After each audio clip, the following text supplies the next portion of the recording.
आप ये कह रहे हैं कि ईसाईयत और यहूदी ये जो दो हैं, इनके बीच का संघर्ष कम से कम 2000 साल पुराना है और at least first world war second world war के दरमियान तक तो ये खूब विजिबल है। बेल्फोर डिक्लेरेशन तक तो मतलब कम से कम वो जी हाँ, ना एक हाँ जी। एक फर्क यह है कि हम्म जब इतनी ज्यादा प्रताड़ना हो रही थी तो यहूदियों के पास हमेशा एक इससे छुटकारा पाने का रास्ता मौजूद था।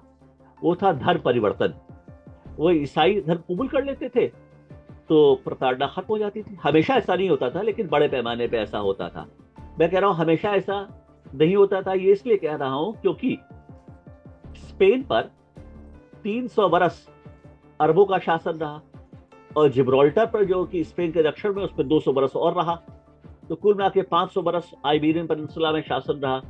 लेकिन जैसे ही रिकॉन्क्वेस्ट हुई, ईसाइयों ने उस क्षेत्र को कॉन्कर कर लिया 1492 में, तो वहां पर ये फरमान जारी हुआ कि 2 सितंबर 1400 पहली सितंबर 1492 की तारीख थी कि 1 सितंबर 1492 तक यहूदियों के पास 3 ऑप्शंस थे।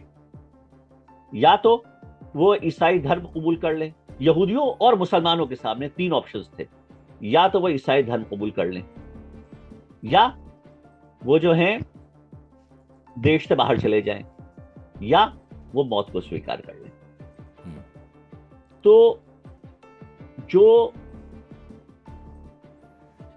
यहूदी वहां पर ईसाई बन गए, लेकिन चोरी छुपे अपने घरों में यहूदी धर्म का पालन करते रहे, या जिन पे संदेह होता रहा वो यहूदी धर्म का पालन कर रहे हैं, उनको स्पेनिश भाषा में मोरानो कहा गया, जिसका शाब्दिक अर्थ है